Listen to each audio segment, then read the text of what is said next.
Como primera ponente tenemos a la doctora Gabriela Lee, de la Universidad Iberoamericana.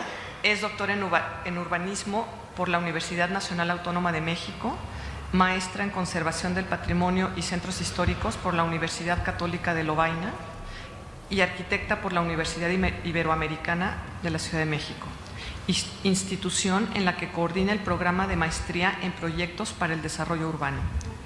Sus temas de investigación son patrimonio urbano, historia de las ciudades y desarrollo urbano sustentable. Recientemente obtuvo el premio INA 2015 Francisco de la Maza a la mejor tesis de doctorado en restauración y conservación del patrimonio arquitectónico y urbanístico. Como segunda ponente tenemos a la doctora Berta Tello, de la UNAM, arquitecta y maestra en arquitectura por la Facultad de Arquitectura de la UNAM. Sus líneas de investigación son sobre el patrimonio cultural, la historia y la teoría de la crítica de la arquitectura y la vida cotidiana.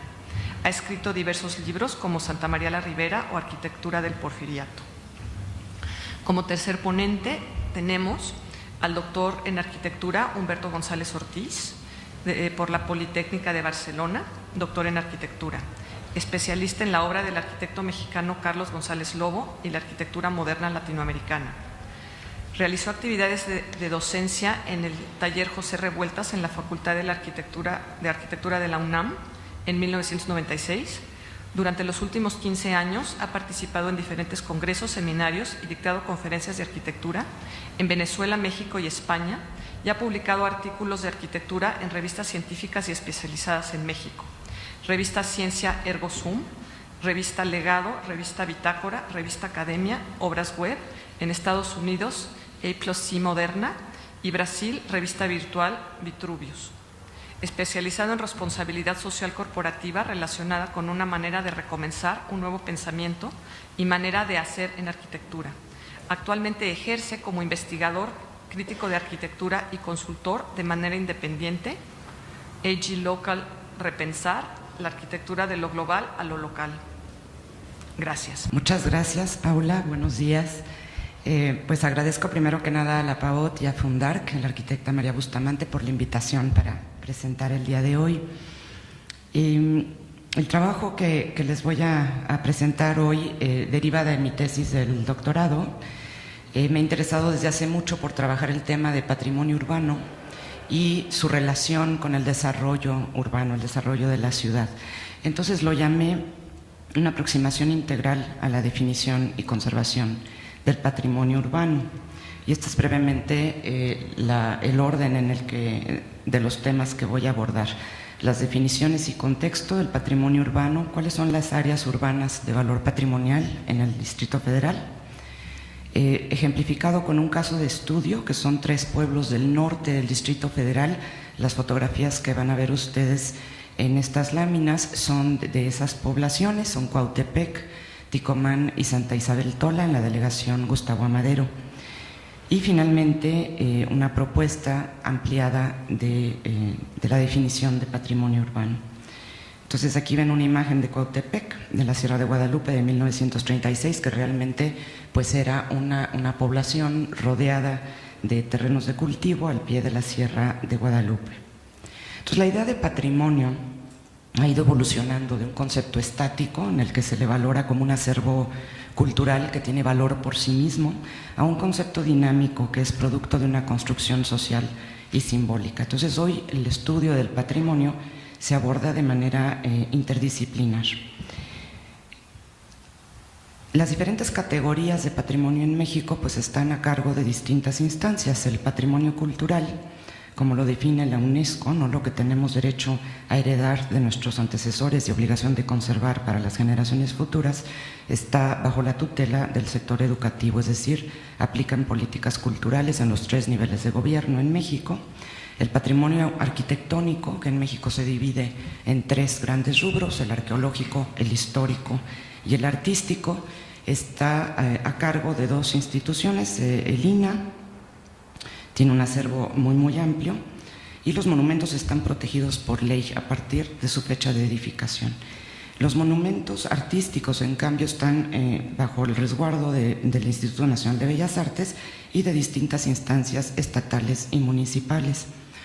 El patrimonio urbano, entonces, yo lo entiendo como la suma del entorno construido, es decir, tiene una dimensión tangible, pero tiene también una dimensión cultural e intangible dada a través de sus habitantes y del uso y la lectura que hacen de este patrimonio urbano. Y las instituciones responsables de su conservación pues son el INAH, que tiene a cargo 57 zonas de monumentos históricos. Ahí está mal el dato. Ay, perdón, no le he avanzado. Aquí tenemos.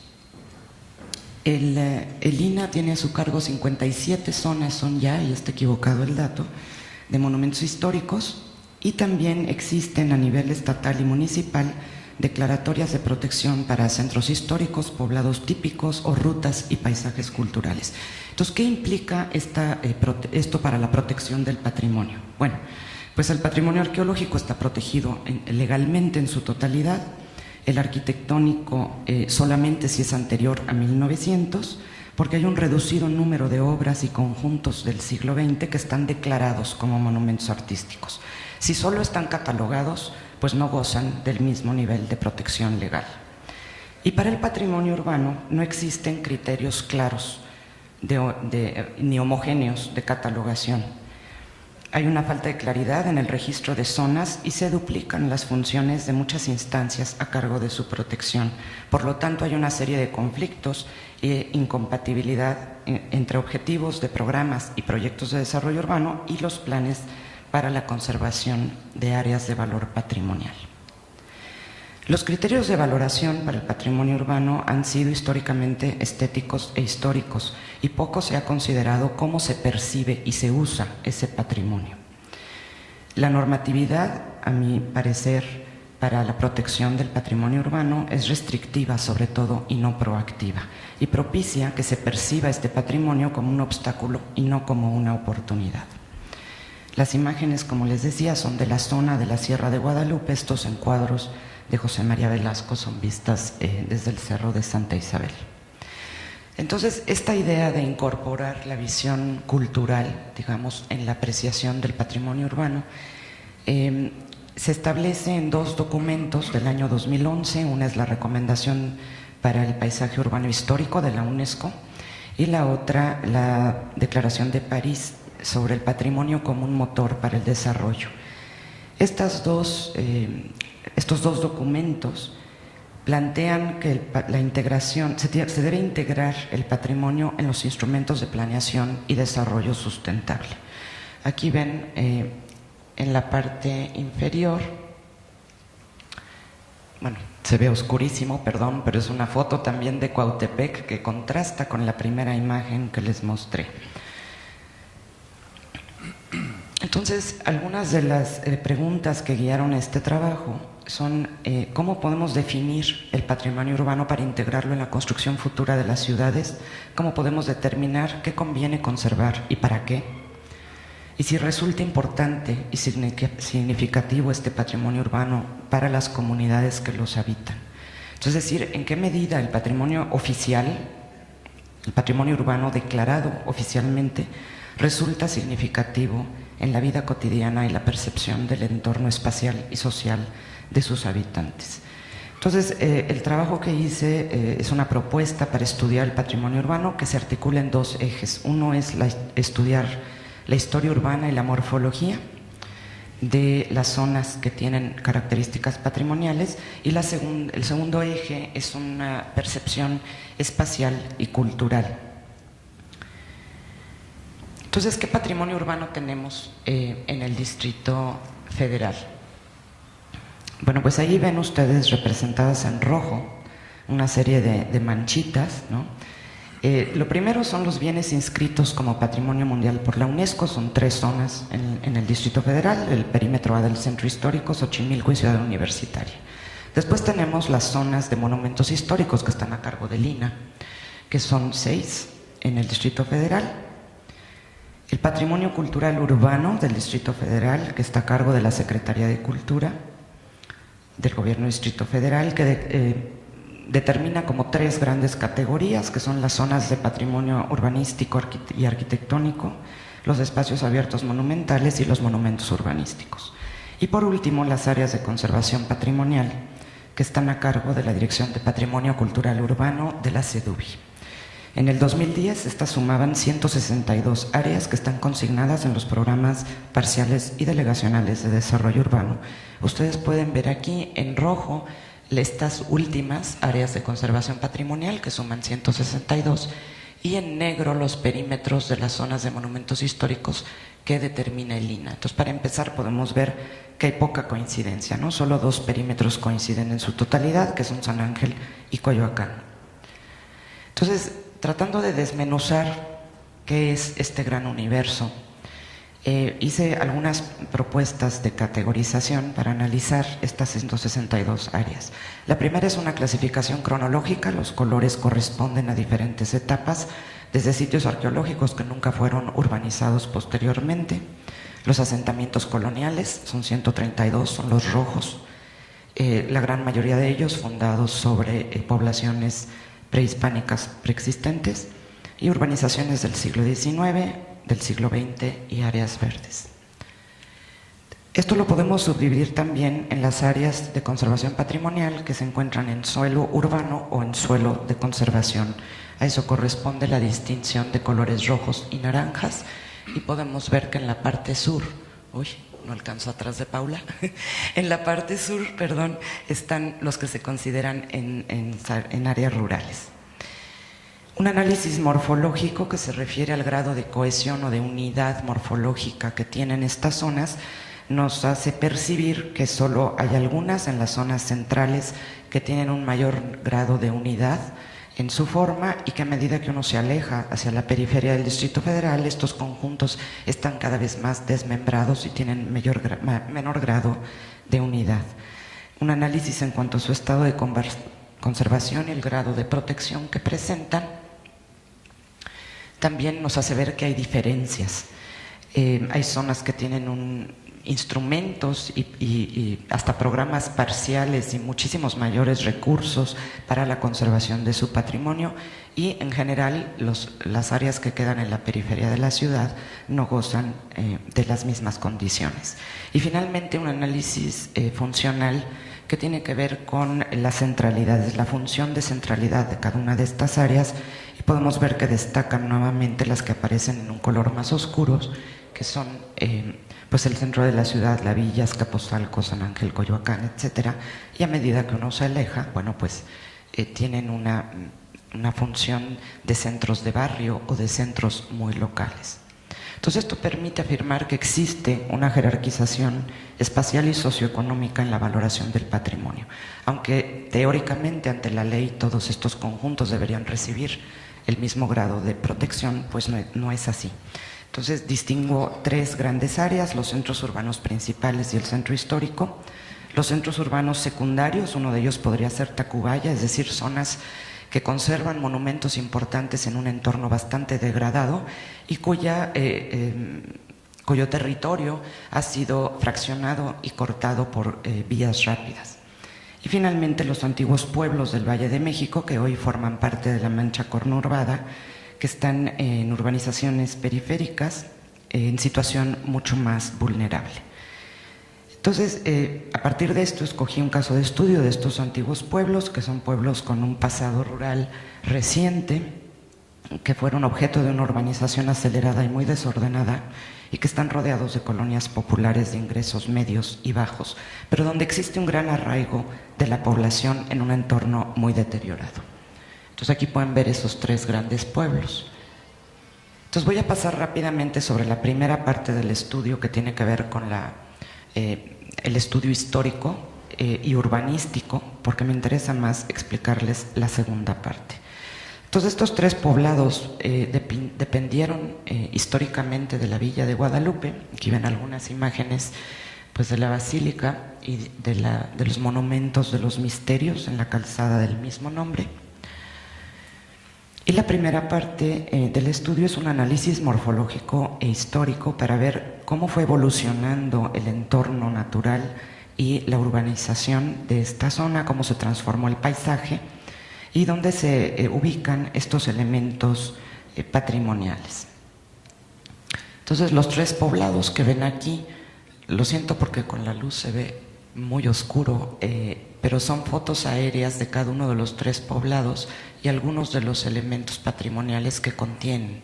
Y lo que podemos ver es que es un área que pasó de ser pueblo rodeado de tierras de cultivo a una zona completamente urbanizada, con una degradación del paisaje, con la urbanización que sube por las laderas de la Sierra de Guadalupe y que fue frenada cuando se construyó el muro de contención ecológica.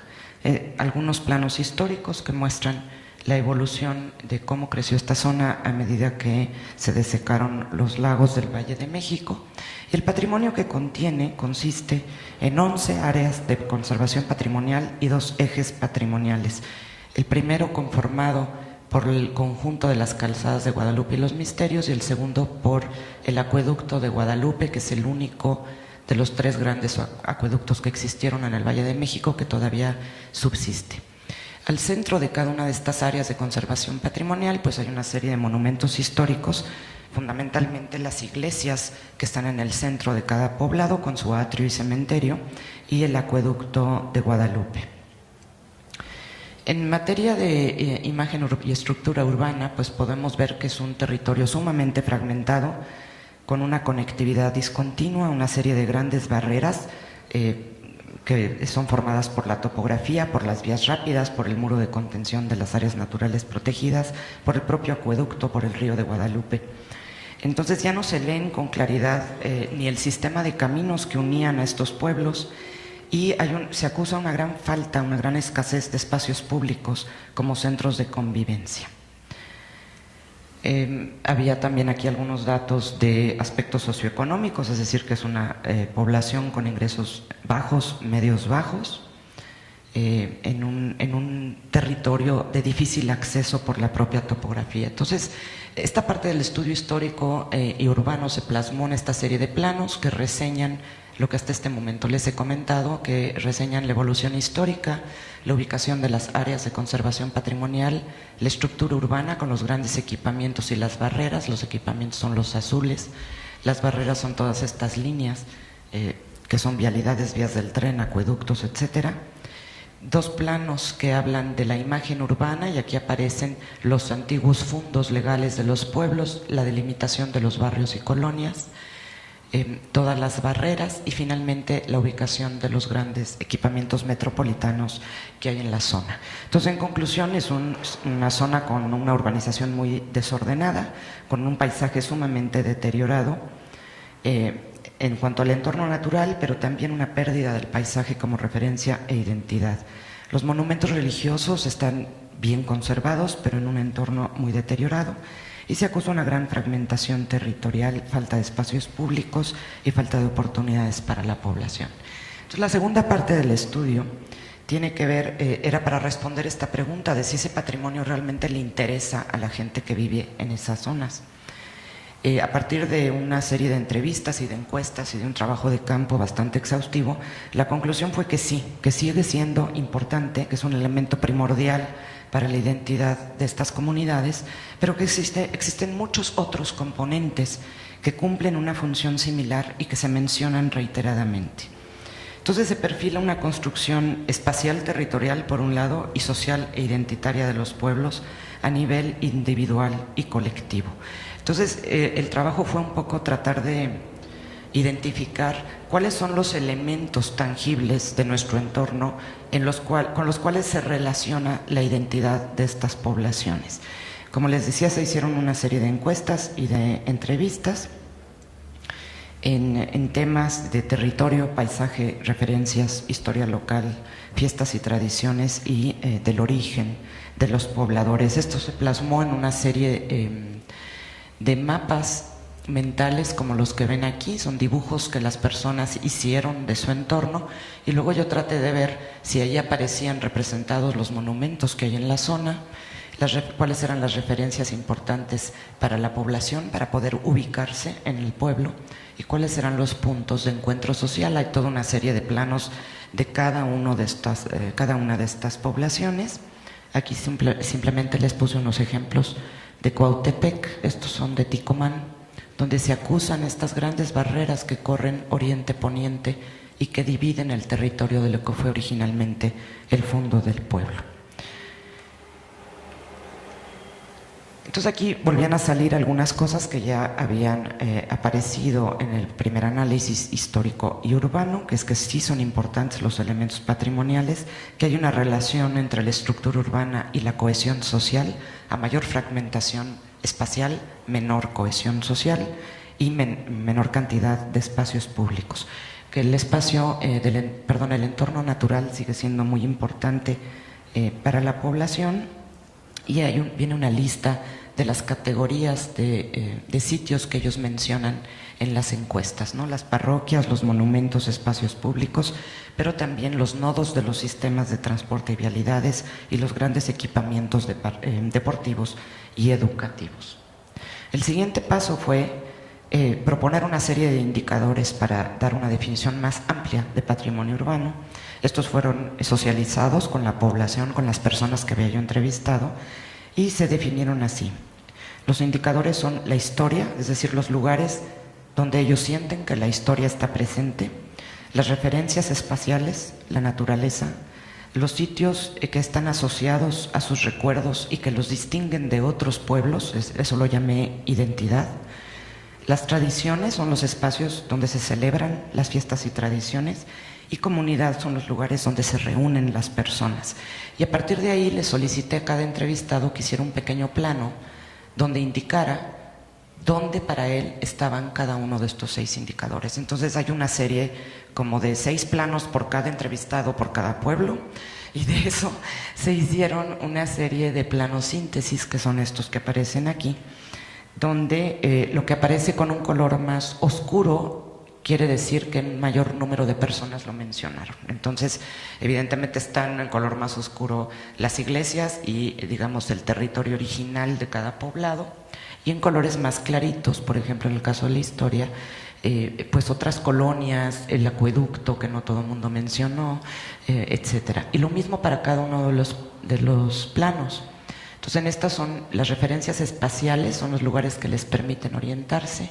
Los elementos naturales que les son importantes, pues todo el mundo dijo que la Sierra de Guadalupe en su totalidad, pero también los ríos y arroyos que son de temporal, que están hechos un basurero, pero que para la gente siguen siendo parte de su identidad colectiva, ¿no?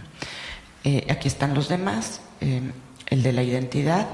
Aquí mencionaron lugares que existen y lugares que solo persisten en sus recuerdos, ¿no? Siguen hablando de la laguna de Ticomán. La laguna ya no existe, solo aparece cuando hay una tromba, ¿no? Y un diluvio en verano y se vuelve a inundar, pero ya está construido. Sin embargo, para ellos sigue siendo un elemento identitario. Los espacios de tradiciones son básicamente los recorridos que se hacen en las fiestas patronales y en Semana Santa, los caminos que siguen las procesiones, y comunidad pues son los sitios donde pueden construir comunidad, donde se reúnen, pero hay muy pocas plazas y espacios públicos. Realmente estas actividades se dan en gran medida en los equipamientos, en los centros deportivos, en los centros educativos. Sí, gracias. Entonces la última parte fue tratar de comparar para cada uno de estos indicadores de la parte de percepción del trabajo con los planos de historia y de análisis urbano que se habían hecho en la primera parte del trabajo, y ver qué coincidencias podía haber. Entonces, para ellos la historia estaba en los monumentos históricos, en la delimitación territorial del pueblo y en los elementos naturales. Las referencias nuevamente aparecen en los monumentos. Entonces van a ustedes a ver que lo que está declarado oficialmente como patrimonio siempre vuelve a aparecer en el discurso, pero se van añadiendo otros elementos. En el caso de la naturaleza, ¿no? Aquí están algunas imágenes de los arroyos de Cuautepec, que verdaderamente es una vergüenza. En cuanto a identidad, bueno, fue todo este trabajo de comparación, pero como ya nomás me queda como minuto y medio, les voy a hablar nada más de las conclusiones. Esto me permitió proponer una serie de categorías para elaborar criterios de valoración y ver cuáles son las instancias de protección a cargo de cada uno de estos elementos que salieron. Entonces los monumentos finalmente pues ya están protegidos ya sea por el INAH o por el INBA o por SEDUBI, según si son monumentos históricos, cívicos, contemporáneos, etcétera. La delimitación de los pueblos coincide más o menos con las áreas de conservación patrimonial que establece SEDUBI. Los espacios públicos que contienen son o podrían estar a cargo de patrimonio cultural urbano o la autoridad del espacio público. Es decir, aquí trate de ver en qué categoría o a quién le tocaba velar por cada uno de estos elementos, ¿no? Y creo que esto refleja que el patrimonio es un concepto cambiante y dinámico, de la misma manera que lo es la construcción de identidad, la relación de las personas con su territorio y con los elementos que adquieren significado como depositarios de la identidad colectiva, ¿no? Entonces se señalan aquí una serie de valores históricos, simbólicos, sociales y culturales.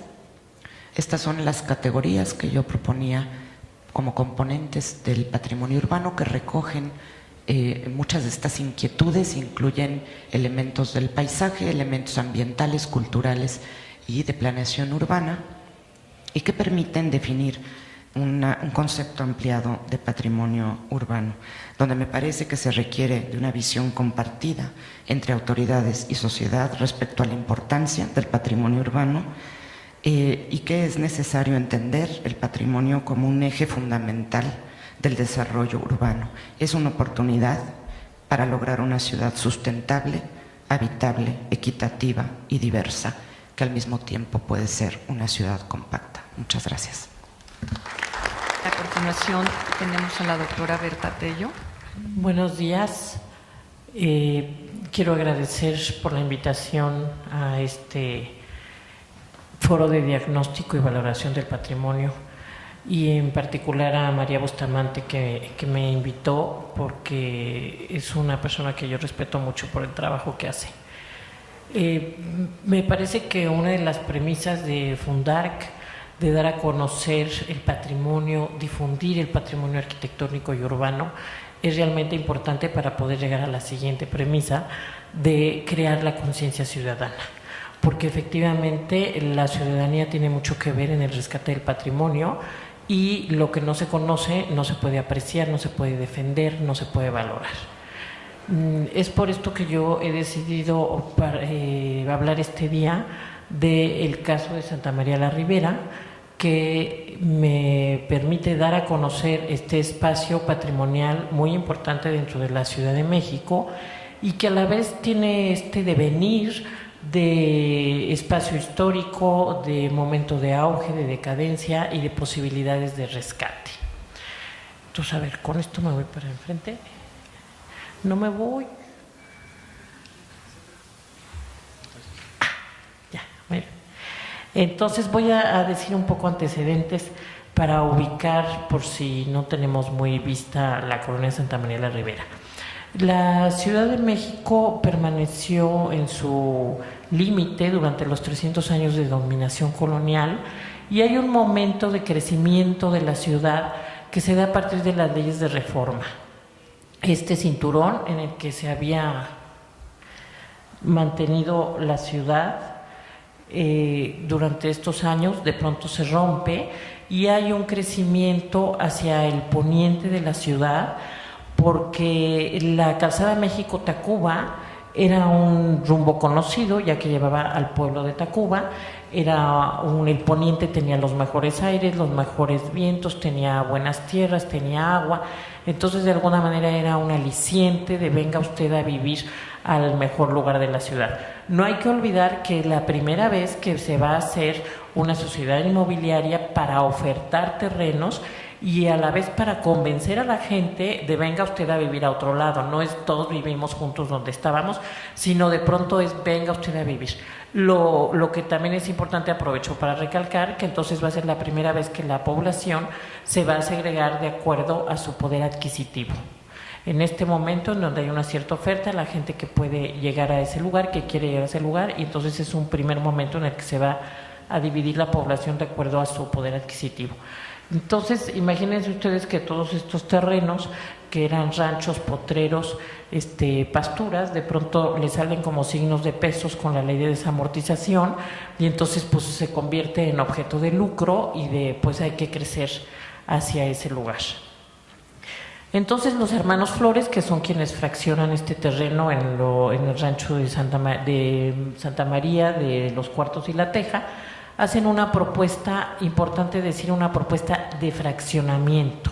Esto quiere decir partir el terreno en pedazos, hacer un trazo de calles siguiendo la orientación de la ciudad, oriente-poniente, norte-sur, planteando sus 57 manzanas, pero la parte más importante es la parte de los servicios.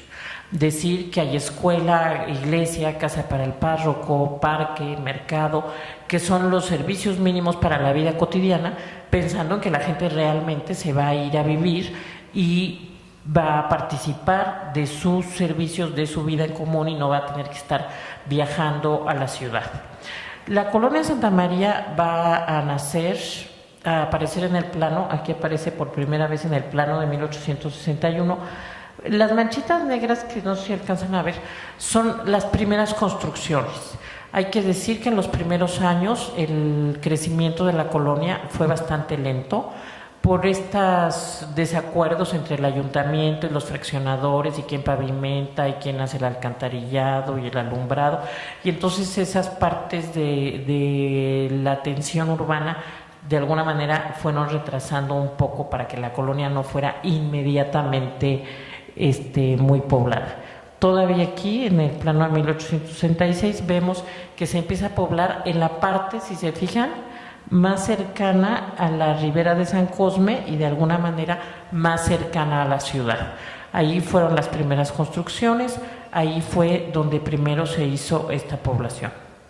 Santa María la Ribera nace con una vocación de colonia habitacional para clase media, con casas unifamiliares, con algunos negocios igual familiares, pequeñas industrias en donde la familia tiene algunos empleados y el terreno se comparte entre los locales destinados a la industria y los locales destinados a la familia, pero sin hacer una zona industrial, sino realmente con este tipo de industrias familiares que después se convirtieron también de alguna manera en hitos de la colonia, en referentes. Y bueno, como ya mencioné, la parte de los servicios, las escuelas, los mercados, todo eso que fue la configuración de la colonia. Aquí vemos en este plano cómo la estación de Buenavista ya surge. En 1873 está la estación del ferrocarril. La colonia Guerrero, cuya población es básicamente trabajadores del ferrocarril, pero eso va a propiciar que la colonia Santa María de alguna manera también tenga otro empuje, digamos, en su crecimiento, y además ciertos pobladores que van a ser también trabajadores del ferrocarril. Entonces vamos a tener casas más suntuosas, más modestas, pero todas dentro de este mismo homogéneo de proyecto, de diseño, de dimensiones, sin perder nunca la configuración original, tanto para las casas de unifamiliares como para las casas multifamiliares, que representan mucha gente en un terreno, pero el mismo procedimiento constructivo, los mismos materiales y los mismos acabados. La riqueza de Santa María la Ribera, una cosa que hay que notar mucho, es la recuperación de la convivencia en el vivir diario con el espacio abierto. Las casas en Santa María la Ribera van a estar hechas en torno a un patio, y el patio va a estar rodeado por un corredor que es parte integral de la vida de las personas. No es un pasillo, es una zona de estar, una zona de convivencia, una zona donde los niños hacen la tarea, las señoras platican, el ama de casa se ocupa de sus pájaros, de las plantas. Es un lugar que articula la casa. Y eso va a suceder en las casas multifamiliares, en las casas unifamiliares, en donde siempre el patio va a ser la zona central y el corredor va a ser convivencia entre el área interna y el área externa. Entonces es importante notar que estas casas tienen una configuración en donde básicamente las casas van a estar formadas por tres cuerpos. Uno va a ser el rodapié, otro va a ser propiamente las habitaciones y finalmente un remate. Siempre va a haber quien quiera tener algo diferente, sobresalir, la casa de sus sueños, un rescate de elementos históricos, un eclecticismo que se da mucho también a finales del siglo XIX y principios del XX, y entonces vamos a encontrar de pronto ejemplos como este, pero que no son realmente lo que se hace en Santa María la Ribera. En Santa María la Ribera se hacen estas casas familiares con ventanas hacia la calle, con el patio que está integrando y que es como se configura toda la colonia. Hay un segundo momento de crecimiento en la Ciudad de México y es a partir del trazo del Paseo de la Reforma. El Paseo de la Reforma que se traza para unir el Castillo de Chapultepec con el Palacio Nacional. Maximiliano y Carlota deciden que es muy molesto tener que ir por Arcos de Belém y Bucareli, y entonces la línea más corta entre dos puntos es el Paseo de la Reforma. Y este trazo es un trazo diagonal, es un trazo que rompe con la cuadratura de norte a sur, de oriente a poniente en la ciudad, y por supuesto que también le salen signos de pesos a los terrenos alrededor del Paseo de la Reforma, y entonces personas como Francisco Somera y Martínez de la Torre se van a ocupar de fraccionar esos terrenos para otro tipo de población, otro tipo de habitantes, una segregación diferente de la población de acuerdo a su poder adquisitivo, y van a vender esos terrenos que básicamente van a adquirirse y a construirse por la burguesía, lo cual durante el tiempo del porfiriato, que es cuando tiene su auge, va a propiciar que toda esta burguesía porfiriana sea la que haga las construcciones de estas casas. Y entonces vamos a tener en la colonia hoy Cuauhtémoc y Juárez, que antes fue la colonia americana, y al norte de la avenida Chapultepec, Arcos de Belém, vamos a tener la colonia Roma. Estamos en este nuevo crecimiento al cambio de siglo, ya en pleno porfiriato, dentro del auge del porfiriato. Y esto va a hacer un cambio en la arquitectura, porque esta burguesía que se apropia de costumbres europeas, que imita modelos constructivos franceses, en donde utiliza elementos que a nosotros no nos son necesarios ni por el clima ni por el espacio, pero que la gente los adopta y los copia, y entonces se vuelven como elementos decorativos y símbolo de estatus, aunque no les sirva para nada ni necesiten eso para el clima ni para de sus espacios, pero hay que adoptar las costumbres, hay que adoptar las formas, y eso va, en estas casas entonces van a ser hacia adentro. Se pierde la costumbre del patio y del corredor y se vuelve un vestíbulo el elemento articulador. Este vestíbulo que de alguna manera va a hacer las funciones que se hacían en el corredor. Todas las habitaciones van a converger en el vestíbulo cuando llega el momento de usar la losa plana, y entonces las casas van a tener 2 o 3 niveles incluso. Entonces además se vuelve el alojador, aquí ya no, creo que por la luz no se alcanza a ver la escalera, pero entonces la escalera se vuelve también un dispositivo de elegancia, de estatus, de mostrarse al público como vanguardista, moderno, rico, para enseñar el interior de su casa. Y entonces la vida se vuelve otra vez hacia adentro, y esto va a suceder también en Santa María la Ribera. Estamos ya en el momento de auge de la colonia, donde ya se han seguido construyendo, ya está básicamente construida, y este tipo de construcciones va a alcanzar también Santa María, va a también tener esta vida hacia adentro, demostrar el estatus, de alguna manera pertenecer a esto, y eso va a provocar que entonces Santa María la Ribera, en este segundo momento de la primera mitad del siglo XX, tenga un repunte y suba. Su vocación de clase mediera con la que había nacido, de pronto tiene más personas de la clase alta, y además tiene toda una historia en donde por los mismos metros cuadrados que hay en una construcción en la colonia Juárez o en la colonia Roma, pero por menos pesos, puedes vivir en Santa María la Ribera. Tiene muy hecha la vida social, la vida familiar, lo cual es un atractivo también muy importante. Y bueno, con la revolución hay mucho movimiento, hay mucha gente que tiene que abandonar sus lugares, venir a la Ciudad de México, no tiene dónde llegar y casualmente todos tienen un pariente en Santa María de la Ribera. Entonces hay como un revivir la colonia y en toda la primera mitad, incluso ya después del tiempo revolucionario, las personas que vienen a estudiar a México, las que por algún motivo llegan, yo siempre he encontrado gente que tenía una tía, una abuelita, que yo ahí llegué cuando llegué a México. La colonia Santa María de la Ribera fue una colonia muy doméstica, digamos, ¿no? Entonces tuvo mucho esta acogida. Y luego además se conjuntan las fiestas del centenario. Las fiestas del centenario que en todo el país tienen un momento de equipamiento urbano, de construcciones, de festejo, de hacer resaltar a la ciudad y al país completo. Y entonces en la colonia se van a alojar edificios importantes, como es el caso del Museo de Geología, que es un anuncio de modernidad, de vanguardia, tanto en su estructura como en los dispositivos que lo decoran, en sus elementos.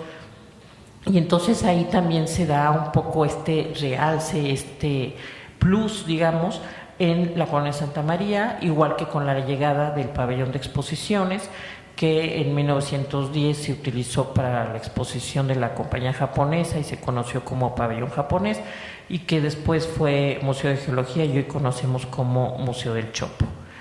Y todos estos elementos hablan de modernidad, tienen construcción moderna, hablan de vanguardia, están en la punta de los nuevos métodos constructivos. Y en esta misma década va a ser la llegada del kiosco, que en su momento no fue tan apreciado, más bien del pabellón, ahora convertido en kiosco, pero que sin embargo va a cumplir con las características de kiosco: un punto de encuentro, un punto de recreo, los niños de la escuela, los novios, las señoras sentadas en la banca, los chicos jugando, y entonces se vuelve un hito en la colonia, un punto de arraigo, un punto de referencia y totalmente adueñado hoy en día. Entonces se va a volver un punto muy importante. Todo esto que sucede en la primera mitad, en la segunda mitad ya no va a continuar. Van a pasar varias cosas. Me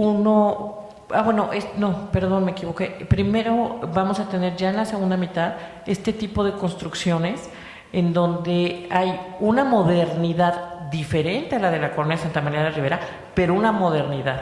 Este tipo de edificios posrevolucionarios dentro del nacionalismo, que es el nuevo ideal mexicano y que es en el que se construye toda la modernidad, se van a hacer también en Santa María de la Ribera, lo cual quiere decir que seguimos impulsando a la colonia, que a lo mejor no son edificios que combinan mucho con las construcciones anteriores, pero que sin embargo le dan un estatus y una nueva vida.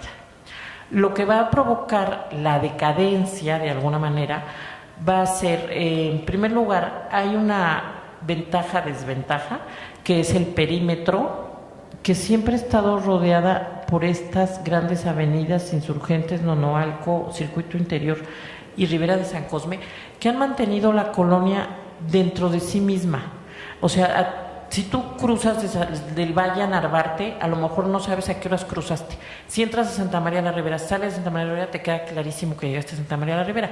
Entonces, eso fue bueno para la colonia, pero lo que sucedió fue que la periferia, en estas grandes avenidas, se llenó de servicios, de edificios y de cosas que ya son para atender a la población externa, no a la población de Santa María. Entonces se hizo como una barrera y Santa María se quedó allá adentro.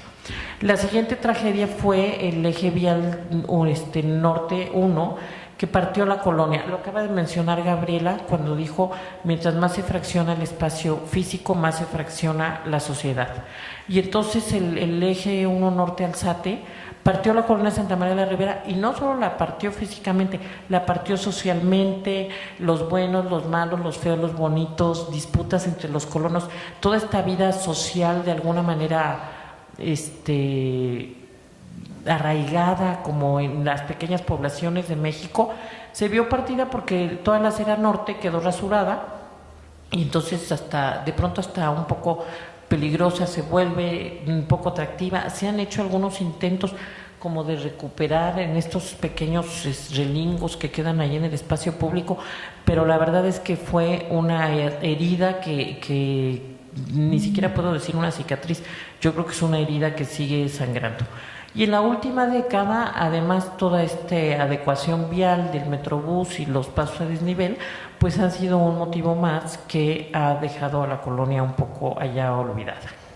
En el aspecto de las casas también hay un problema, y es que las familias dejaron de ser tan grandes, ya no les era muy útil una casa que tenía tantas habitaciones, porque está muy padre tener tu casa grande, pero hay que mantenerla.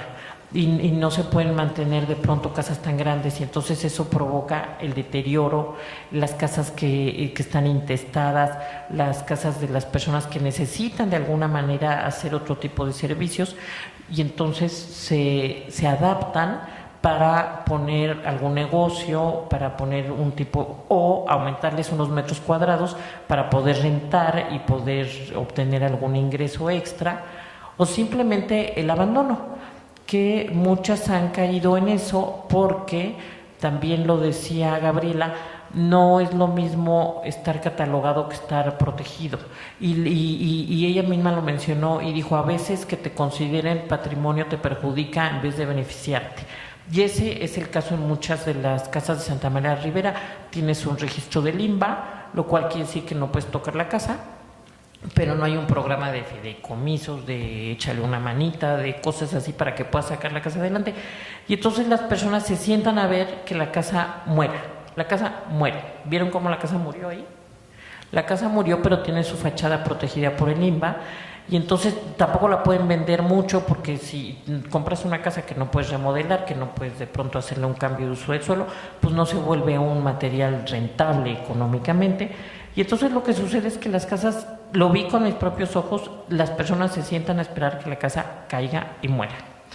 Ese es el caso de esta ilustración que ustedes están viendo, que está en la esquina de la Alameda, y que a mí todavía me queda la duda entre la parte de invadir la colonia con una construcción de este tipo, que a mí me parece, me duele, porque es un edificio que puede estar en la colonia Roma Sur, en la colonia Cuauhtémoc, en la colonia Portales, en la que sea, pero no tiene nada que ver con la colonia, ni el edificio ni sus habitantes, ¿no?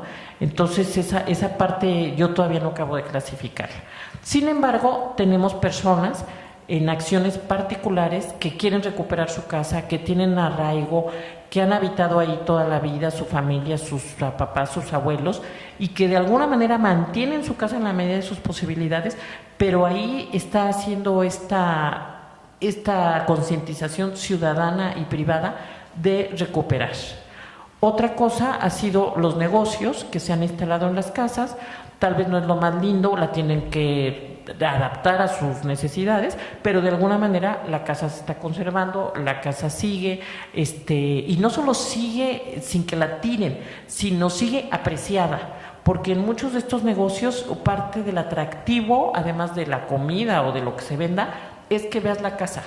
Entonces la casa está puesta para que tú veas la casa, para que sepas que estás en una casa patrimonio del origen de la colonia, con los objetos, con los elementos arquitectónicos. Y bueno, esa es una manera de haciendo este rescate, incluso en edificios que no son casas, pero que al adaptarse a otro uso garantizan su conservación, su mantenimiento y su rescate, y guardar esta imagen de la colonia. Claro, yo deseara que todas las casas se rescataran, se revivieran, tuvieran un uso, pues a lo mejor si no habitacional, pues a lo mejor de oficinas o de algo que no requiera tanto su cambio, pero que de cualquier manera contribuyan al rescate de este patrimonio, ya sea las más suntuosas, las más modestas, pero sí seguir conservando los elementos arquitectónicos, los elementos espaciales, las características de modernidad en sus elementos, en sus decoraciones, que fueron los que en su surgimiento le dieron esta importancia y este valor, que es el que queremos seguir preservando y que es el que desearíamos poder transmitir y dar a conocer para la conservación de nuestro patrimonio. Gracias. Y ahora tenemos al doctor Humberto González Ortiz. Gracias. ¿Qué tal? Buenos días a todos. Yo también quiero empezar agradeciendo a la PAOT Fundar el haberme invitado a participar aquí el día de hoy.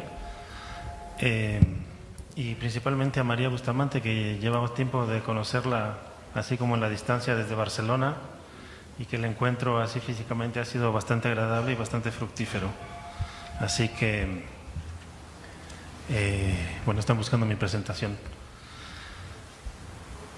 Lo que yo quiero presentaros no es ninguna cosa en concreto, como han sido estos dos casos anteriores que me presiden, sino más bien esta visión de un mexicano que por circunstancias de la vida acabó viviendo en Barcelona, donde llevo viviendo 22 años, los últimos 22 años de mi vida vivo en Barcelona, y ahora estoy en una etapa esas de que no sabes dónde vas a acabar viviendo por los problemas económicos que hay en España. Entonces quería, a partir de esta mesa que es de diagnóstico y valoración del patrimonio sobre la Ciudad de México, ofreceros una visión, así como a vista de pájaro tal vez, de la visión que tengo yo de la Ciudad de México a partir de la experiencia en Barcelona, ¿no? Que es lo que os presento aquí, que por eso se llama esto de visión a galope entre Barcelona y Ciudad de México. Disculpen, es que esto está un poco incómodo aquí. Bueno, quería comentar antes de esto. ¿Se puede regresar a la primera? Ok, ya está. Abajo. Ya está, vale. En esta portada aparece una... Sí, es este, ¿no? Aquí. Esto es el barrio antiguo de Barcelona, lo que se llama la Ciudad Bella o el antiguo barrio chino. Se han hecho una serie de rehabilitaciones, sobre todo en la parte de aquí atrás y en esta parte de adelante de la Universidad de Barcelona. Han hecho edificios nuevos. Entonces, aquí vemos cómo es el rescate de un espacio público para unas canchas de baloncesto, para toda esta barriada de Barcelona hoy en día. En su gran mayoría son inmigrantes marroquíes. Por una parte, ¿no? Entonces vemos así como cómo se rescata el espacio de la ciudad para el uso de la gente, que es lo que yo quiero remarcar mucho en esta ponencia. Y luego este es como mi día a día, que salgo yo de mi casa en la Narvarte, voy caminando hacia el metro Centro Médico y me aparece este patrimonio deteriorado de la Ciudad de México que constantemente lo veo cuando camino en la ciudad, ¿no? Quería empezar así un poco fuerte tal vez, con una frase contundente del escritor portugués José Saramago, que habla que la única alternativa que tenemos hoy en día al neoliberalismo es la conciencia.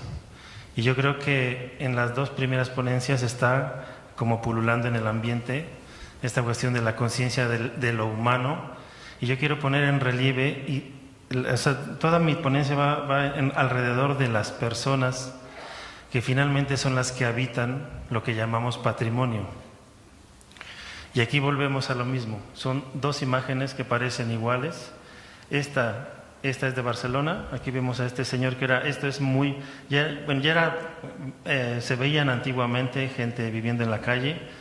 Ahora que viene el invierno en Barcelona y casi toda España, esta gente está en la calle durante el día. Por la noche se meten los cajeros automáticos, que es el sitio donde pueden guarecerse del frío. Lo importante de esta imagen es que aquí detrás de esto está el Museo de Richard Meier, en el mismo barrio donde pasamos la primera diapositiva. Y esta segunda, aquí salgo yo de mi casa, aquí hay un Oxxo, y justamente caminando hacia allí está el Metro Centro Médico. En este Oxxo justamente aquí está, supongo que es el respiradero de los congeladores que da aire caliente hacia la calle. Y entonces estos chavos están allí todos los días. Pongo la imagen con la cuestión de la conciencia de Saramago, porque la gente pasa y son gente que ya no vemos. Esta vida cotidiana con este sistema económico capitalista que llevamos nos ha obligado tal vez a una deshumanización de la cotidianidad, y somos incapaces ya de ver a estas personas o pensar o juzgarlas el por qué están allí y pasarles por encima. Bueno, como yo os decía, yo vengo de la ciudad de Barcelona, que como todos sabéis es como el símbolo del patrimonio del sur de Europa. Yo creo que es una de las ciudades, si no la ciudad, quizás después de París, la ciudad más turística de Europa, con un patrimonio arquitectónico bastante interesante.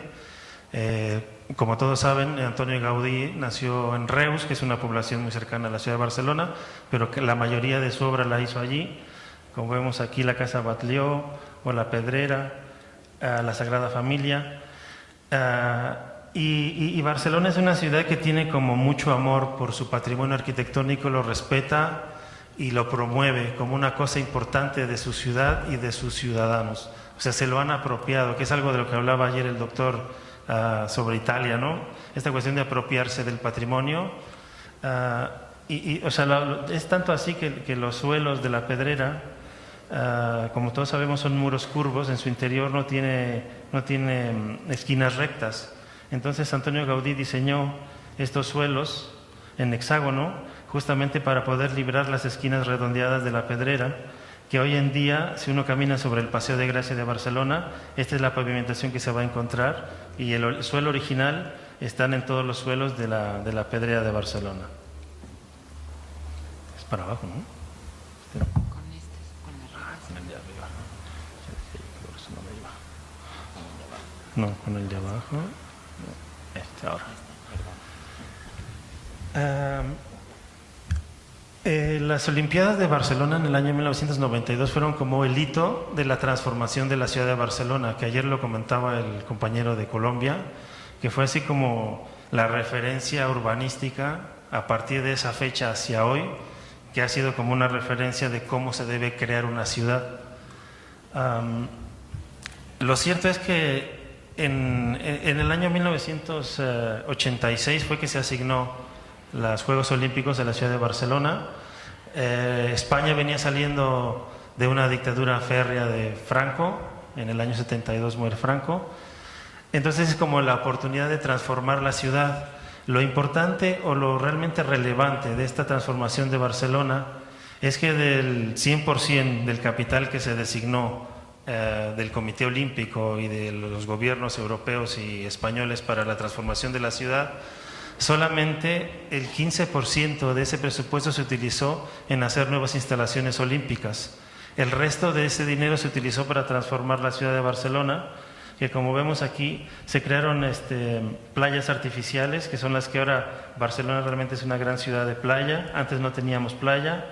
Era toda una zona industrial en la costa de Barcelona. Barcelona vivía totalmente ajena al mar, de espaldas al mar. Solamente había una pequeña playa en la Barceloneta, que hoy todavía continúa. Todo esto eran casas de chabolas, de inmigrantes que venían a la ciudad industrial de Barcelona a buscar trabajo. Entonces hizo como una gran transformación, se hicieron unas rondas a todo lo largo de la ciudad de Barcelona. Y entonces lo importante de esto es que realmente se pensó en ese momento qué es lo que necesitaba la ciudad y cómo desde el urbanismo, la arquitectura y lo que ahora llamamos patrimonio, podíamos realmente aprovechar una instancia como son unas Olimpiadas para transformar nuestra ciudad para y por las personas. Realmente pues se hicieron muy pocas. Yo creo que el único estadio que se hizo fue que es el Palau Sant Jordi para los juegos de baloncesto. Y se hicieron algunas cosas sobre telecomunicaciones, que esta es la torre de Santiago Calatrava, que está aquí, y la vemos. El estadio de Montjuïc simplemente se rehabilitó, se aprovechó para sanear el saneamiento general de la ciudad de Barcelona, que no tenía una infraestructura de aguas pluviales decente, se inundaba cada que en verano había lluvias torrenciales. Se hicieron captadores de agua pluvial, se hicieron las nuevas rondas de la ciudad, con lo cual también se liberó como todo el tránsito vehicular del centro de la ciudad hacia las rondas en la periferia. Cuando la gente venía de fuera de Barcelona siempre tenía que entrar por la ciudad para poder seguir su camino hacia otra parte, y ahora simplemente la rodeamos, ¿no? Lo que esto fue en su momento como una cosa muy buena para la ciudad, pero la ciudad siguió creciendo y se siguió transformando. Es el de arriba. No lo acabo de atinar si es el de arriba o es el de abajo. Sí, ¿verdad? Ahí va. No, pero para la siguiente es el... Para abajo, creo. Pues si no, dale tú porque...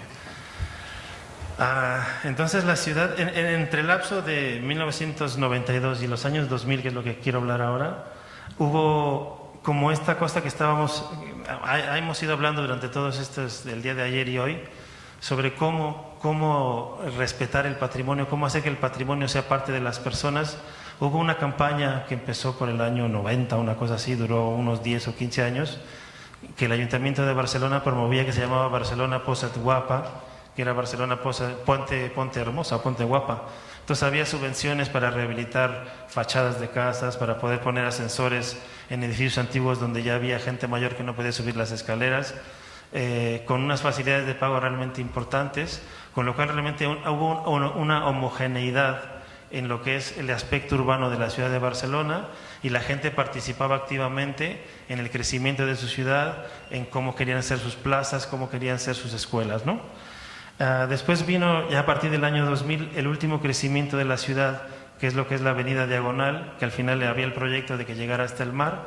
En el año 2004 se hizo lo que fue el Fórum de las Culturas 2004, que fue el último crecimiento de la ciudad de Barcelona, en la parte del Poblenou, ya al final muy cercano al río Besós, que es uno de los límites de la ciudad.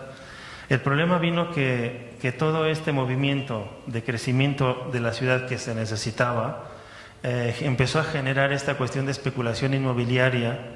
En esta época, por ejemplo, un piso antiguo, porque se hicieron, claro, mucho sector terciario, muchos hoteles, centros de congresos, este edificio que era, yo siempre he pensado que esto es de Herzog y de Meuron, me parece, los suizos.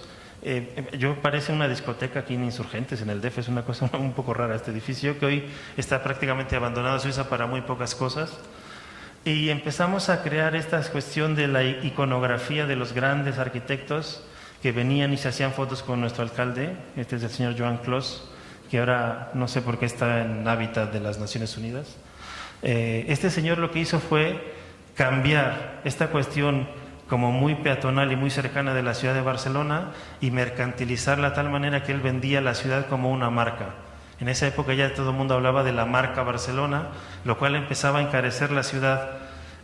En estas zonas nuevas, aquí enfrente, hay zonas con mucha tradición y pisos bastante viejos, o sea, edificios son apartamentos en México, ¿no?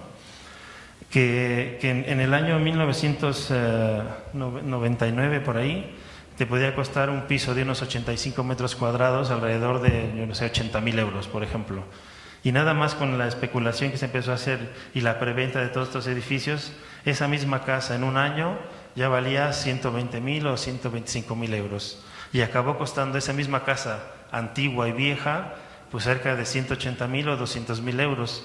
Cuando uno iba a preguntar por edificios o pisos nuevos, que se hicieron bastantes por aquí en la zona de mar, ya no te decían ni siquiera el precio del piso, o sea, te decían, pues este piso de 85 metros, tú puedes pagar al mes 700, 800 euros. O sea, te daban el precio de la hipoteca porque los precios de los pisos eran excesivamente caros.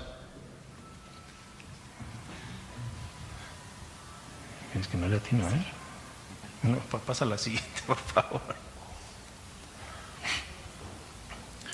Bueno, aquí está lo que yo os comentaba, ¿no? de los pisos. Entonces, la imagen que dio Barcelona, que de hecho México compró la imagen del Fórum de las Culturas y luego se hizo en Monterrey el siguiente y ahí murió porque en teoría tenía que hacerse, no sé si cada 4 años, una cosa así, o cada 6 años, no recuerdo. Entonces, toda esta parte de la ciudadanía que protestaba porque su ciudad se la estaban transformando como ellos ni la necesitaban ni la querían, esto no salió mucho a la luz, ¿no? Entonces ya había mucha gente que protestaba, ¿no? Diciendo esto, por ejemplo, yo que sé, el Fórum no cuela, o el Fórum no va con mi Barcelona, o el Fórum especula, y hubo mucha movilización, incluso durante ya el evento del Fórum mismo, había protestas y piquetes en las entradas, y hubo de hecho una cuestión bastante curiosa, que no dejaban entrar, normalmente en España, que en México es muy normal, pero en España sí te dejan entrar comida sobre todo a estos lugares, porque luego la comida dentro es muy cara. Entonces en Fórum prohibieron, no dejaban ni siquiera entrar el bocadillo. Y entonces cuando un bocadillo normal te podía costar, o bueno, hacerlo en tu casa, no sé qué podría costarte, pero 3, 4, 5 euros. Entonces tenías que consumir un bocadillo que te costaba 20 euros, tenías que comprar el vaso del Fórum que ya te costaba otros 15, o sea, era totalmente especulativo y no tenía nada que ver con lo que era la ciudad de Barcelona. La siguiente, por favor. Y entonces a raíz de eso empezamos y seguimos ya con lo que fue después la crisis o el boom inmobiliario que se llama en España.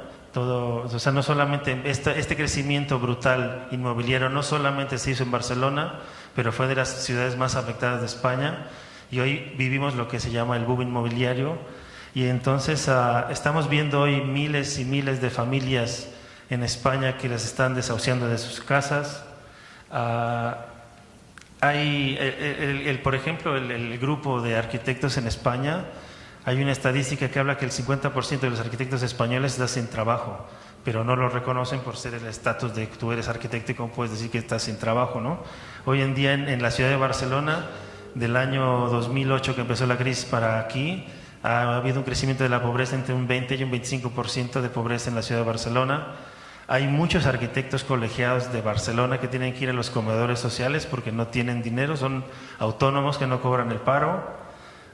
Y entonces estamos viendo que ya empezamos con mi esposa alguna vez conversábamos sobre esta situación, cuando empezábamos a ver de estas mega suburban enormes en una ciudad como Barcelona que no caben porque son ciudades o calles muy estrechas, nos empezamos a preocupar. Esto ya empezaba por el año 2000, 2001, 2002.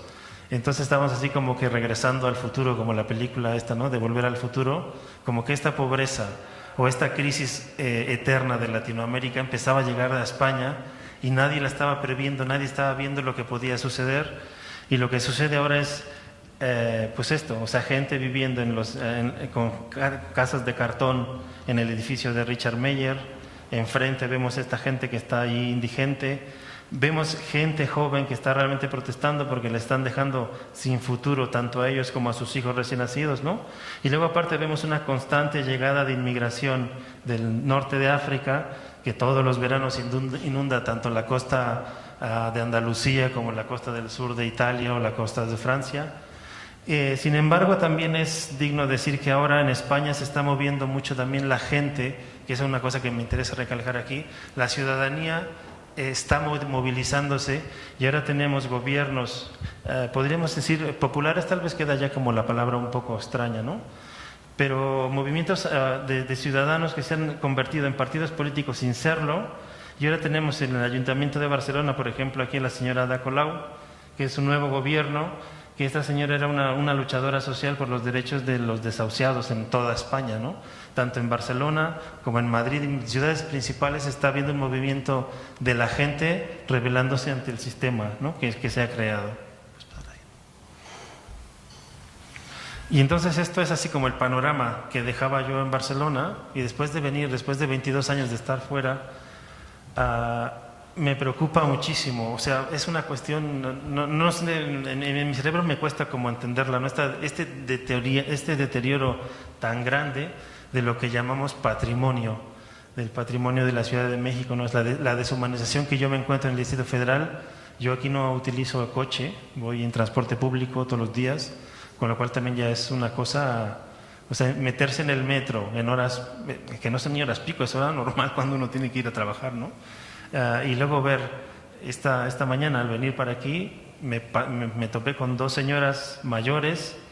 Las escaleras eléctricas en el metro de México no sé por qué nunca funcionan, entonces tenían que hacer una escalera tremenda que viene de la línea que viene de Polanco, y entonces venía con su bastón escalera por escalera, y la gente así como que, hostia, esta señora aquí me está estorbando y no me deja pasar, entonces como que la rodeaban, nadie era para ayudarla. Y entonces eso es lo que yo veo en la imagen urbana de México, porque esta imagen que vemos aquí, esa está muy cerca de lo que ha hablado la arquitecta Tello, porque está saliendo del metro San Cosme, que no ve uno nada, solamente ve como un espacio de corredor de fayuca, ¿no? De cosas chinas, o vemos estas nuevas edificaciones en el Paseo de la Reforma, pero que no vemos que esta imagen urbana sucia, llena de cables, que no acabas de ver o sea, qué es lo que pasa aquí, ¿no? Pasa la siguiente, por favor.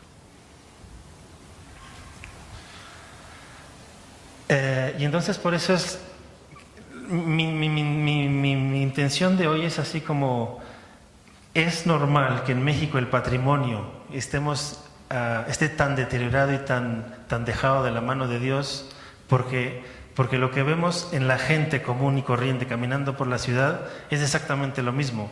Si no somos capaces de preocuparnos por las personas, no creo que seamos capaces de preocuparnos por rescatar edificios. Cosa que yo creo que está muy relacionada tanto una como la otra, porque hemos visto que si se deteriora el patrimonio, se deteriora y se fracciona la cohesión social también, que ayer también lo hablaba el doctor Kaufman, ¿no? En Nueva York y cosas de estas, hablando del calentamiento global y lo que teníamos que hacer después, cómo es que hay que repensar la ciudad. Y toda esta indiferencia es una de las cosas que yo quiero invitaros hoy a que se os quede un poco así como en la cabeza, para ver por qué tenemos en la Ciudad de México, sobre todo porque además, visto lo visto que vimos ayer en la ciudad de Guadalajara, si somos nosotros como el espejo de las ciudades o las nuevas ciudades que van creciendo en el DF, entonces tenemos un problema bastante grave, porque si estamos copiando este modelo, es un modelo que no sirve. Yo me acuerdo que al llegar casi me invitaron a ir a la ciudad de Querétaro, porque todo el mundo me decía, es que la ciudad de Querétaro, claro, tienes que irte a vivir allí, porque si vienes de Barcelona, pues el contraste con la Ciudad de México es tremendo. Y la Ciudad de Querétaro es exactamente lo mismo, es como la Ciudad de México, pero en pequeñito, porque ya tiene como un montón de urbanizaciones en los cerros. Tenemos así como nuestro Manhattan, pequeñito, en la estación de autobús hay 2 torres ahí enormes, horribles. Y mientras tanto, toda esta gente que se transporta, que ocupa días o meses de su vida solamente en transportarse, son los que muchas veces en mi obra, que estoy haciendo una obra ahora aquí en Polanco, pues vienen desde no sé dónde a construirme un mega edificio súper caro, mientras ellos siguen viviendo en chabolas y casas de cartón. La siguiente, por favor. Es por eso, como os digo, no me extraña nada que todo el patrimonio artístico y urbano y arquitectónico de la Ciudad de México tenga el deterioro que tiene. Estas son imágenes que yo voy así caminando por la ciudad, que yo creo que aquí 2 de ellas, bueno, al menos esta también es de por ahí del barrio de San Cosme. Vemos el edificio de Juan Segura, que debería ser como un hito de la Ciudad de México, también muy deteriorado, solamente medio limpio de este lado de la fachada, aquí todo lleno de comercio también. Obras de Juan Segura, de una calidad plástica y artística y patrimonial de la ciudad también medio abandonadas. Bueno, así cerca del Metro Pino Suárez tampoco ya no vemos nada, hasta el barrio de la Merced también bastante dejado de la mano de Dios. La siguiente, por favor. Intentaré ir un poco rápido porque ya voy contra el tiempo. Buscando la definición de patrimonio encontré la primera que sale cuando uno lee la Real Academia Española de la Lengua. Habla de que es la hacienda de alguien que alguien ha heredado de sus ascendientes, ¿no? Es como en cuestiones monetarias es así como lo que te heredan tus padres y tú tienes, es como, y en cuestión patrimonial es como esta carga de lo que somos o de lo que fuimos y de lo que podemos ser. Sin embargo, en México no le damos este valor histórico, cultural, como parte de un todo. Y nos da por destruir lo que tenemos, no lo valoramos y nos dedicamos a construir nuevos hitos, ¿no? Tenemos que traer a Norman Foster que venga a construirnos un aeropuerto totote enorme con una X, que solo veremos cuando aterricemos de noche, aquí en coalición con este muchacho que es el yerno de Slim, que siempre se me olvida el nombre del señor. Y ahora también nos propone, aparte del superaeropuerto, ya vimos ayer lo que hizo con la casa histórica en el Pedregal, que hablaba el arquitecto ayer por la mañana, y nos propone también un corredor cultural en Chapultepec, que también divide la ciudad, no la incorpora a su proyecto, y sin embargo él así como codeándose con la gente. Vemos en la rehabilitación de la Avenida Juárez, que parece como que queda muy bonito, pero claro, si vienen los turistas y caminan por Avenida Juárez hasta Madero y llegan al Zócalo, pues está tal vez como muy bien y muy rehabilitado, aunque a mí el suelo particularmente no me gusta mucho cuando llueve. Pero luego nos han metido a todos los ambulantes de por aquí, están cerca del Metro Hidalgo, que luego para entrar al metro es súper complicado. Y además es curioso que cuando llueve, una lluvia torrencial de las normales de cada tarde de México DF, se nos inunda, porque no tenemos drenaje para desaguar, ¿no? Y tampoco tenemos en cuenta la gente que no quiere tener la ampliación del aeropuerto así como está, sin tenerlos en cuenta ellos tampoco. La siguiente, por favor.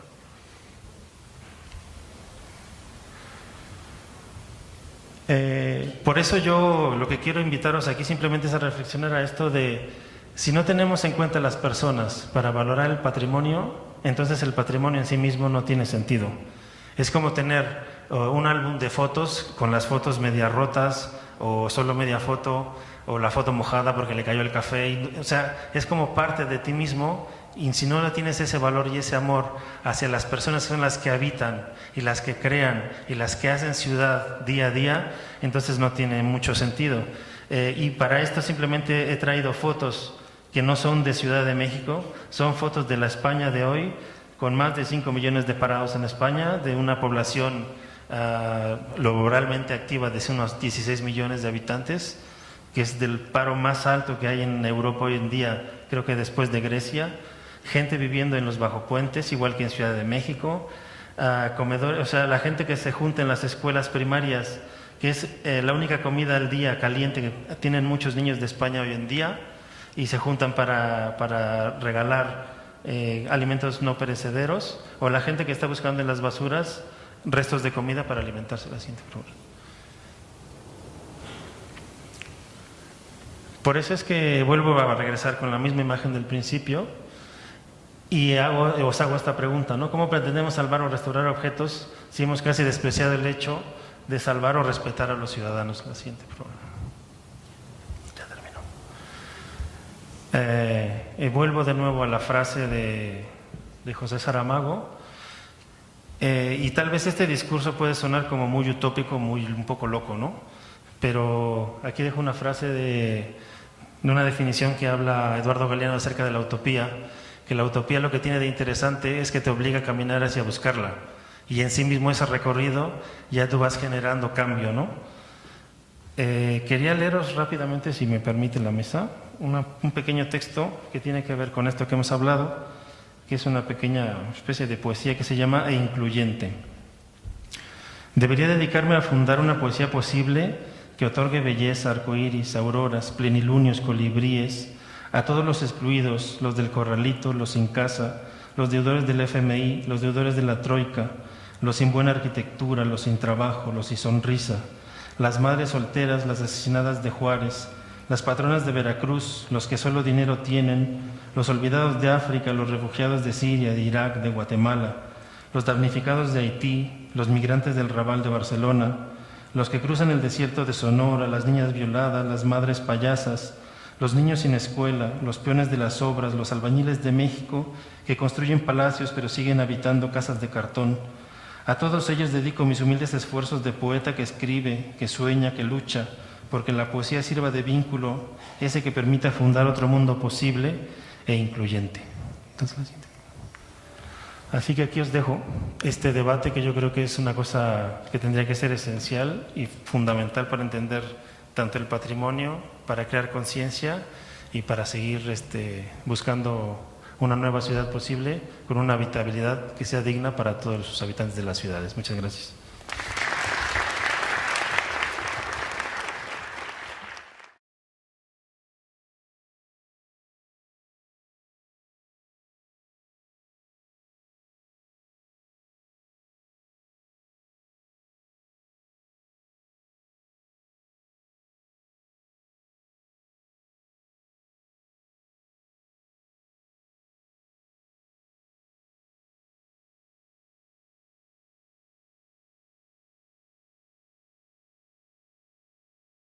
Como primera ponente tenemos a la doctora Gabriela Lee, de la Universidad Iberoamericana. Es doctora en urbanismo por la Universidad Nacional Autónoma de México, maestra en conservación del patrimonio y centros históricos por la Universidad Católica de Lovaina y arquitecta por la Universidad Iberoamericana de la Ciudad de México, institución en la que coordina el programa de maestría en proyectos para el desarrollo urbano. Sus temas de investigación son patrimonio urbano, historia de las ciudades y desarrollo urbano sustentable. Recientemente obtuvo el premio INA 2015 Francisco de la Maza a la mejor tesis de doctorado en restauración y conservación del patrimonio arquitectónico y urbanístico. Como segunda ponente tenemos a la doctora Berta Tello, de la UNAM, arquitecta y maestra en arquitectura por la Facultad de Arquitectura de la UNAM. Sus líneas de investigación son sobre el patrimonio cultural, la historia y la teoría de la crítica de la arquitectura y la vida cotidiana. Ha escrito diversos libros para centros históricos, poblados típicos o rutas y paisajes culturales. Entonces, ¿qué implica esto para la protección del patrimonio? Bueno, pues el patrimonio arqueológico está protegido legalmente en su totalidad. el arquitectónico solamente si es anterior a 1900, porque hay un reducido número de obras y conjuntos del siglo XX que están declarados como monumentos artísticos. Si solo están catalogados, pues no gozan del mismo nivel de protección legal. Y para el patrimonio urbano no existen criterios claros ni homogéneos de catalogación. Hay una falta de claridad en el registro de zonas y se duplican las funciones de muchas instancias a cargo de su protección. Por lo tanto, hay una serie de conflictos e incompatibilidad entre objetivos de programas y proyectos de desarrollo urbano y los planes para la conservación de áreas de valor patrimonial. Los criterios de valoración para el patrimonio urbano han sido históricamente estéticos e históricos y poco se ha considerado cómo se percibe y se usa ese patrimonio. La normatividad, a mi parecer, para la protección del patrimonio urbano es restrictiva sobre todo y no proactiva, y propicia que se perciba este patrimonio como un obstáculo y no como una oportunidad. Las imágenes, como les decía, son de la zona de la Sierra de Guadalupe. Estos encuadros de José María Velasco son vistas desde el Cerro de Santa Isabel. Me he interesado desde hace mucho por trabajar el tema de patrimonio urbano y su relación con el desarrollo urbano, el desarrollo de la ciudad. Entonces lo llamé una aproximación integral a la definición y conservación del patrimonio urbano. Y este es brevemente el orden en el de los temas que voy a abordar. Las definiciones y contexto del patrimonio urbano, cuáles son las áreas urbanas de valor patrimonial en el Distrito Federal, ejemplificado con un caso de estudio que son 3 pueblos del norte del Distrito Federal. Las fotografías que van a ver ustedes en estas láminas son de esas poblaciones, son Cuautepec, Ticomán y Santa Isabel Tola en la delegación Gustavo Amadero. Y finalmente una propuesta ampliada de la definición de patrimonio urbano. Entonces aquí ven una imagen de Cuautepec, de la Sierra de Guadalupe de 1936, que realmente pues era una población rodeada de terrenos de cultivo al pie de la Sierra de Guadalupe.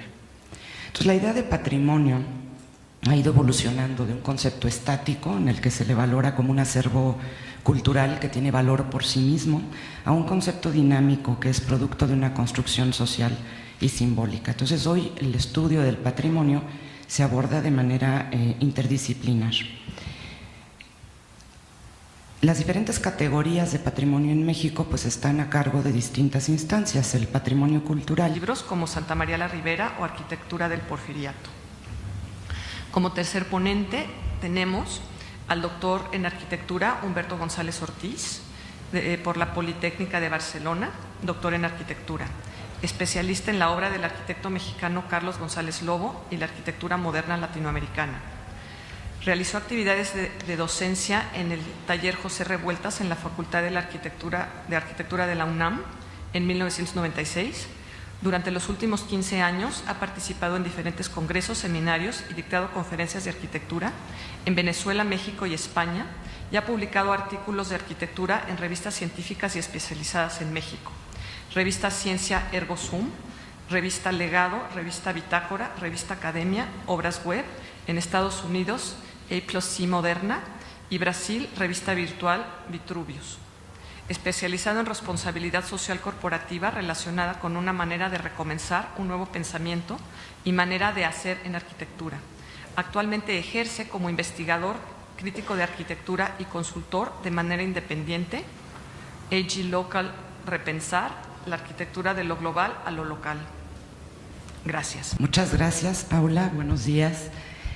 Pues agradezco primero que nada a la PAOT y a Fundarc, a la arquitecta María Bustamante, por la invitación para presentar el día de hoy. El trabajo que les voy a presentar hoy deriva de mi tesis del doctorado, como lo define la UNESCO, ¿no? Lo que tenemos derecho a heredar de nuestros antecesores y obligación de conservar para las generaciones futuras está bajo la tutela del sector educativo, es decir, aplican políticas culturales en los 3 niveles de gobierno en México. El patrimonio arquitectónico, que en México se divide en 3 grandes rubros: el arqueológico, el histórico y el artístico, está a cargo de 2 instituciones. El INAH tiene un acervo muy amplio, y los monumentos están protegidos por ley a partir de su fecha de edificación.